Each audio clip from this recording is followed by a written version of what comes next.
Hello বন্ধুরা, living with Pinki চ্যানেলে সবাইকে স্বাগত। আশা করছি সবাই ভালো আছেন। আজকে বানিয়েছি সানডে স্পেশাল মাটন কারি। তো মাটনটা আমি মেখে রেখেছি হলুদ, লবণ, লঙ্কা গুঁড়ো, গোলমরিচ গুঁড়ো আর অল্প সর্ষের তেল দিয়ে অল্প সময় রেখে দিয়েছি। তারপর কড়াইতে তেল দিয়ে আলুগুলো ভেজে উঠিয়ে রেখেছি। তারপর আবার এই কড়াইতে তেল দিয়ে গোটা গরম মশলা, জিরে আর শুকনো লঙ্কা ফোড়নে দিয়ে পেঁয়াজ কেটে রাখা সেটা ভেজে নেব।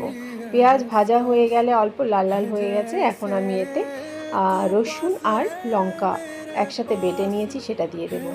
সুন্দর করে নাড়াচাড়া করেছি। তারপর বেসিক মশলাগুলো দিয়ে দেবো একে একে, দিয়ে মাটন ম্যারিনেট করা যে সেটা দিয়ে দেব।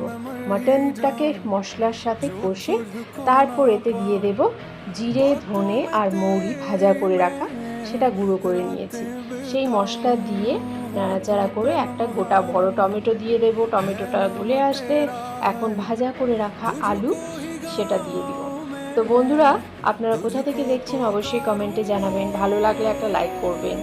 তো দেখুন মাটন সুন্দর কষানো হয়ে গেছে। এখন প্রেশার কুকারে 5টা সিটি দিয়ে নামিয়ে নেব। আগে 4টা লঙ্কা দিয়েছি, আরও 4টা লঙ্কা দিয়ে রান্না করে নিয়েছি। তো রেডি হয়ে গেছে।